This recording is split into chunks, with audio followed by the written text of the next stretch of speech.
పెద్దపల్లి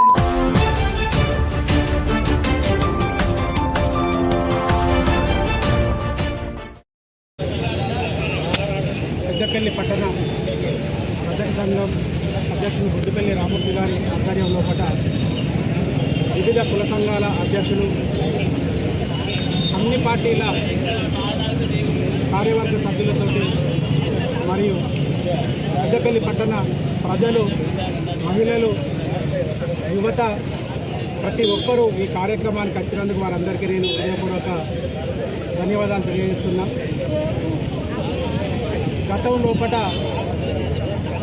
తాతలు తండ్రులప్పుడు వెట్టి చాకిరి, బానిసత్వం, ప్రజలు హింసకు గురైందని విన్నాము. మరి 2026లో టెక్నాలజీ యాంత్రికంగా, విద్య వైజ్ఞానంగా ఎంతో అభివృద్ధి చెందిన ఇప్పటికీ ఇంకా కుల వివక్షను ప్రత్యక్షంగా మనం చూస్తున్నామంటే ఈ సమాజం సిగ్గుతోటి తలదించుకోవాలి. మరి నాగర్ కర్నూల్ కొమ్మెర గ్రామంలో మల్లన్న జాతరలో దైవ దర్శనానికి రజక కులం వ్యక్తి తన భార్య ఎస్సీ మహిళ మరి వాళ్ళను గుడిలోపలికి రానియమని అంటరానితనాన్ని వారి మీద విచక్షణ రహితంగా దాడి చేసి పసిపిల్లను చూసి మమ్మల్ని విడిచిపెట్టాలని ప్రాధేయపడ్డా వినకుండా కాలితోటి తన్ని ఆ పాప ప్రాణాలు పోవడానికి కారణమైన ఆ అగ్రకుల దురంకార నియంతృత్వ పోకడను సభ్య సమాజం అందరు ఖండిస్తున్నారు. మరి ఈ చర్య దాటి ఇవాళకి 5 రోజులు అవుతుంది. బాధితులు పోయి కాంప్లిమెంట్ ఇస్తే అక్కడి ఎస్ఐ సిఐ ఈ కాంప్లిమెంటును మేము తీసుకోనా వద్దా అని కోర్టుకు పంపించిందట. అదే మరి ఎవరైతే దోషులు ఉన్నారో దోషుల కాంప్లిమెంటును తీసుకొని వీళ్ళ మీదనే మన కేసు బుక్ చేసిరంటే మనం ఎక్కడున్నాం? అరణ్యంలో ఉన్నామా, జనంలో ఉన్నామా అర్థమైతే లేదు. మరి ఈ చట్టాలు ఎవరికి పనిచేస్తున్నాయి, ఎవరికి కాపలా కాస్తున్నాయి? ఒక్కసారి ప్రభుత్వం వారిని ఆత్మ పరిశీలన చేసుకోవాలి. మరి గౌరవనీయులు మన రాష్ట్ర ముఖ్యమంత్రి వర్యులు ప్రజాపాలనని ప్రతి మీటింగ్ లోపల చెప్తూ ప్రజలకు మేము అండగా ఉంటాం, రక్షణ ఇస్తామని చెప్తే మరి అట్టడుగు బడుగు బలహీన వర్గాలకు రక్షణ లేకుంటే ఈ ప్రభుత్వాలు ఎందుకు, మీకు ఆ పదవులు ఎందుకు, ఈ చట్టాలు ఎందుకు, ఈ పోలీస్ వ్యవస్థ ఎందుకు, న్యాయ వ్యవస్థ ఎందుకు?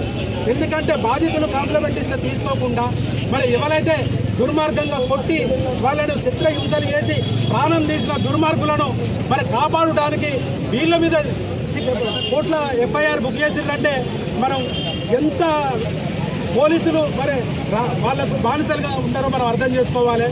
ఇక్కడ మేము కోరేది 3 ఒకటి, చనిపోయిన పాప కుటుంబానికి చట్టపరంగా న్యాయం జరగాలి. దోషులను కఠినంగా శిక్షించాలి.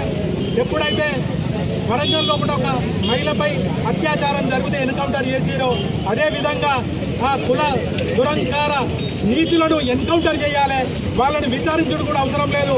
ఎందుకంటే సభ్య సమాజం తరదించుకునే విధంగా పసిపాప 2 నెలల పసిపాపను చూడకుండా కూడా మరి కాలితోటి తన్ని మరి ప్రాణాలు తీసిందంటే ఎంత కర్కోటకుడు, ఎంత కర్కశం, ఎంత నియంతృత్వం. ఆ నియంతృత్వ ధోరణి మీ కులం లోపల, మీ రెడ్డి వంశం లోపల ఉన్నది కాబట్టి ఇది రెడ్డిలందరికీ బేషరతుగా సంపన్న వర్ణానికి మీరు ముక్కి రాకి క్షమాపణలు చెప్పాలి. మీరు క్షమాపణలు చెప్పకుంటే సభ్య సమాజం మీ వెంట పడుతుంది. ఎక్కడుంటే అక్కడ మిమ్మల్ని తరిమి కొట్టి ప్రజా న్యాయం చేసి ప్రజా తీర్పు కోసం మేము ఏ పోరాటానికైనా సిద్ధం. బాధితులకు న్యాయం జరగాలి. బాధితులకు న్యాయం జరగాలి. దోషులను శిక్షించాలి.